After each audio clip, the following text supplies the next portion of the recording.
Praise the Lord. पिछले video को आपने लाइक किया, शेयर किया, सब्सक्राइब किया, बहुत बहुत धन्यवाद। आप ऐसे वीडियो को लाइक कीजिए, शेयर कीजिए और परमेश्वर का वचन दूसरों तक पहुंचाइए। बाइबल में स्त्रियों की भूमिका, बाइबल में बहुत सारी स्त्रियों के बारे में लिखा हुआ है। उनके जीवन के बारे में, चरित्र के बारे में, व्यवहार के बारे में, उन्होंने कैसे कैसे काम किए और परमेश्वर ने अपनी महिमा के लिए उनको कैसा खड़ा किया है। हम अलग अलग पार्ट में अलग अलग स्त्री के जीवन के जरिए सीखेंगे। आज की कहानी है मरियम मगदलिनी, पहली महिला प्रचारक। मरकुस 16वां अध्याय 9वां और 10वां वचन। सप्ताह के पहले दिन भोर होते ही वह जी उठकर पहले पहल मरियम मगदलिनी को, जिसमें से उसने 7 दुष्ट आत्माएं निकाली थी, दिखाई दिया। उसने जाकर उसके साथियों को, जो शोक में डूबे हुए थे और रो रहे थे, समाचार दिया। अभी हम बाइबल से देखेंगे। जब सबका दिन बीत गया तो मरियम मगदलिनी और याकूब की माता मरियम और शलोमी ने सुगंधित वस्तु मोल ली कि आकर यीशु मसीह की लोथ पर मले। और सप्ताह के पहले दिन बड़ी भोर, जब सूरज निकला ही था, वे कब्र पर आई और आपस में कहती थी, हमारे लिए कब्र के द्वार पर से पत्थर कौन लुढ़काएगा।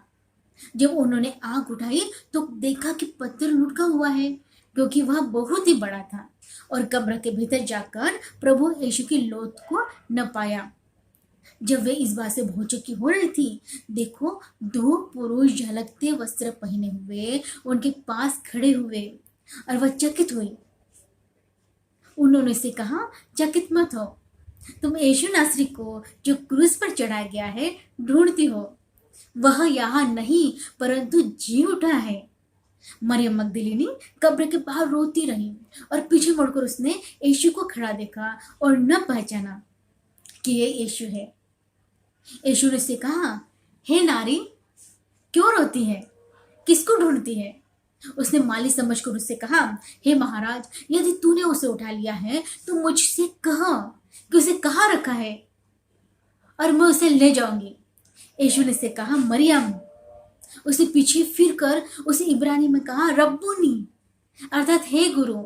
यीशु ने से कहा, मुझे मत छू, क्योंकि मैं अब तक पिता के पास ऊपर नहीं गया, परंतु मेरे भाइयों के पास जाकर उनसे कह दे कि मैं अपने पिता और तुम्हारे पिता और अपने परमेश्वर और तुम्हारे परमेश्वर के पास ऊपर जाता हूँ।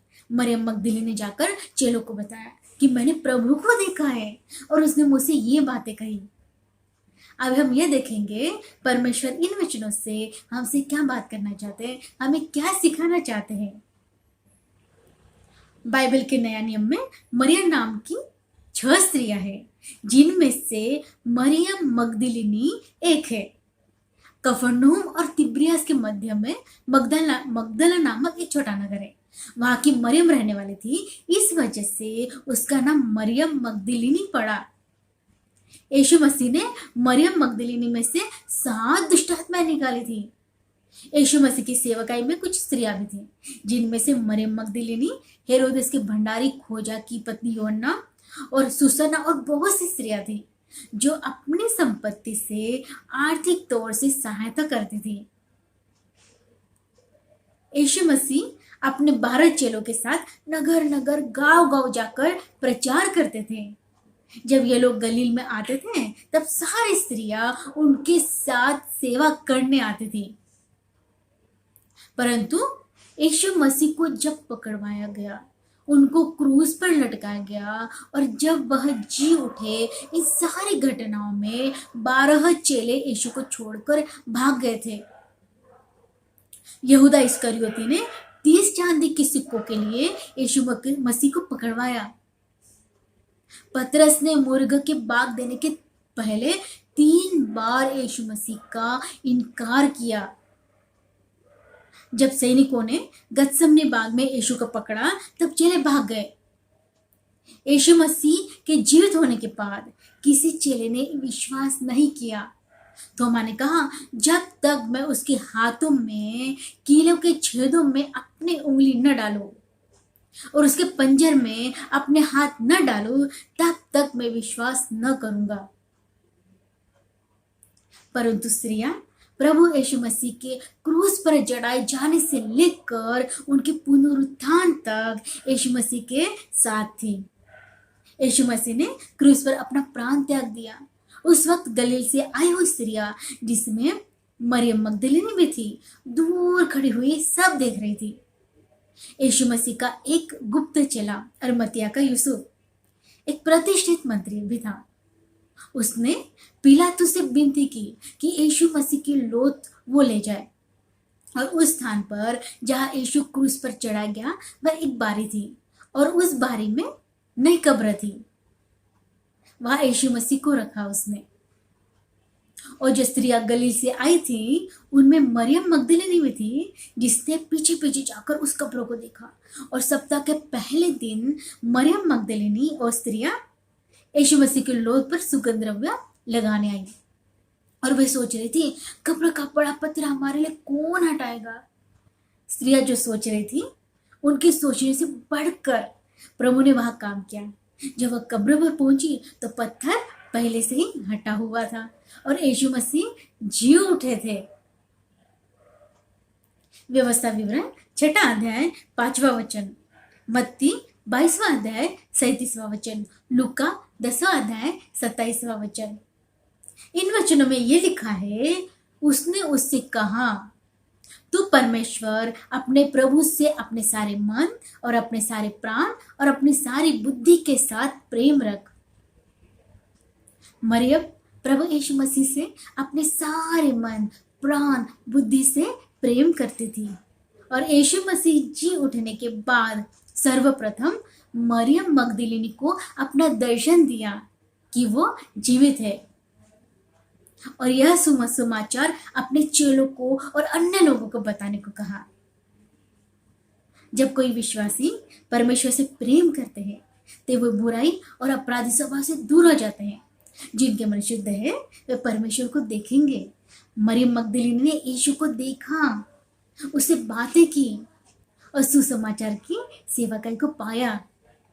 जो व्यक्ति एक सच्चे परमेश्वर की खोज में रहते हैं, चाहे वह यीशु को जानते हो या न जानते हो, उनकी सच्चाई और परमेश्वर के प्रति प्रेम को देखते हुए प्रभु उनको दर्शन देते हैं और अपनी सेवकाई भी सौंपते हैं।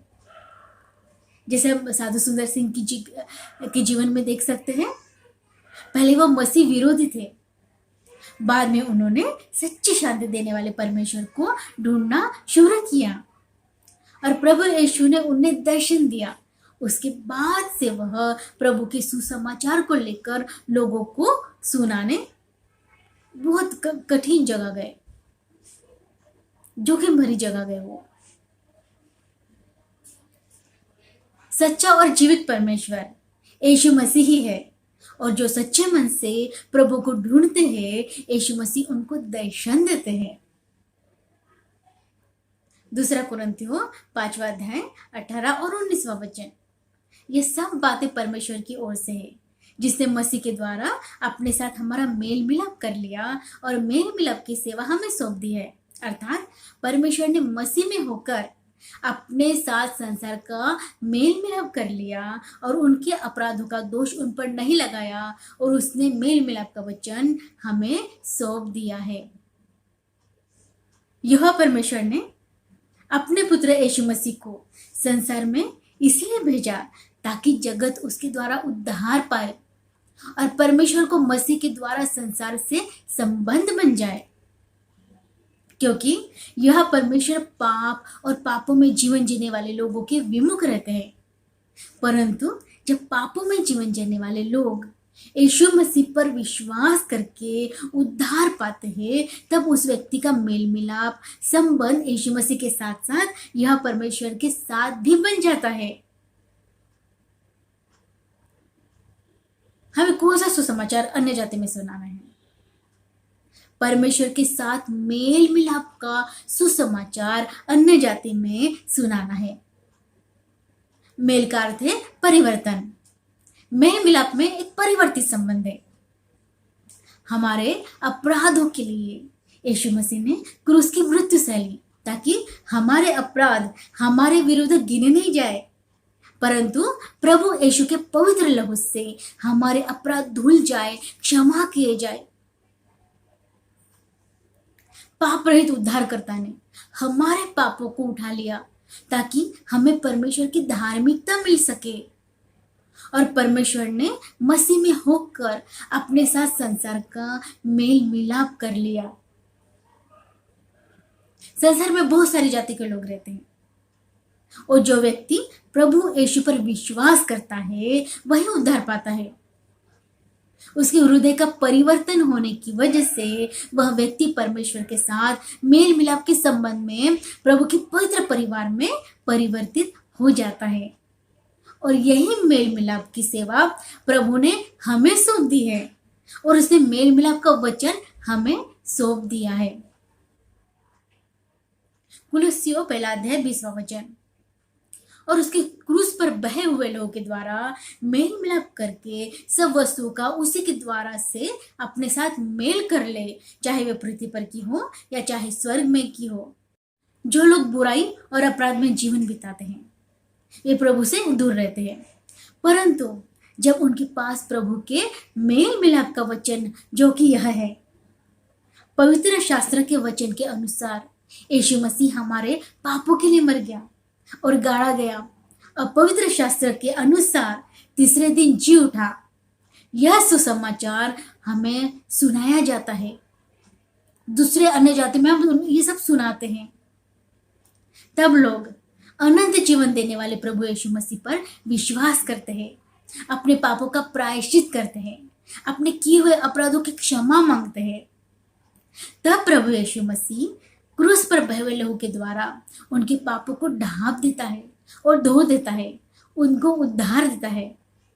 तब उस व्यक्ति के मन के परिवर्तन होने से प्रभु यीशु से उसका मेल मिलाप होता है, एक संबंध बन जाता है।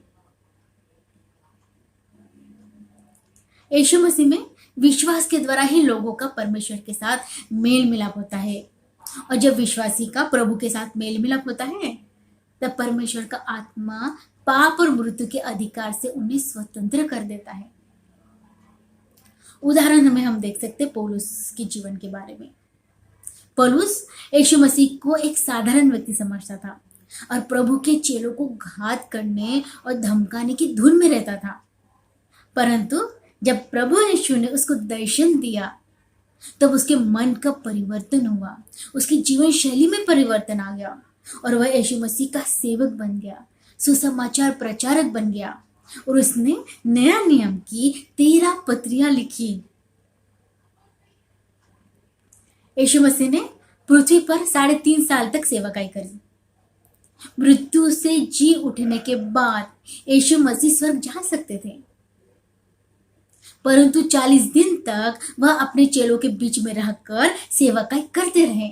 उन्हें पवित्र आत्मा दिया और उनको अपने जी उठने का गवाह ठहराकर सब जातियों में मन फिराव का और पापों की क्षमा का प्रचार उसी के नाम से करने का सुसमाचार सौंप दिया। यही नहीं, प्रभु यीशु मसीह अभी भी स्वर्ग में पापियों को उद्धार देने और उन्हें पवित्र आत्मा देने का वर्तमान सेवकाई कर रहे हैं। 2 कुरिन्थियों 5:20 सो हम मसीह के राजदूत हैं, मानो परमेश्वर हमारे द्वारा समझाता है। हम मसीह की ओर से निवेदन करते हैं कि परमेश्वर के साथ मेल मिलाप कर लो। परमेश्वर ने विश्वासियों को मसीह के राजदूत ठहराए हैं। जब हम प्रभु का मेल मिलाप का वचन लेकर लोगों के पास जाते हैं, प्रचार करते हैं, तब मानो परमेश्वर हमारे द्वारा उनको समझाता है। प्रभु का वचन प्रचार करने के लिए पवित्र आत्मा हमारी सहायता करते हैं, और प्रचारक जो प्रचार करने वाले लोग हैं, जो सुसमाचार लोगों तक पहुंच जाते, जो उनको सुनाते हैं, मसीह की ओर से निवेदन करते हैं कि परमेश्वर के साथ मेल मिलाप कर लो। इब्रानियों 7:25 इसलिए जो उसके द्वारा परमेश्वर के पास आते हैं वह उनका पूरा पूरा उद्धार कर सकता है, क्योंकि वह उनके लिए विनती करने को सर्वदा जीवित है। विश्वासी जन प्रभु यीशु के लहू से अपने अपराधों को धोकर मन परिवर्तन करके यीशु मसीह के साथ संबंध बना चुके हैं। मसीह के द्वारा परमेश्वर के साथ मेल मिलाप कर लिया है। इस मेल मिलाप को अपने तक सीमित नहीं रखना है, परंतु मेल मिलाप के वचन को लेकर संसार के लोगों में प्रचार करना है। जो मेल मिलाप की सेवा प्रभु ने मरियम मगदलीनी को सौंपी थी, वही सेवा आज हर एक विश्वासी के लिए सौंपी गई है। यीशु मसीह जीवित परमेश्वर है और वह सबको उद्धार देने के लिए सदैव तैयार है।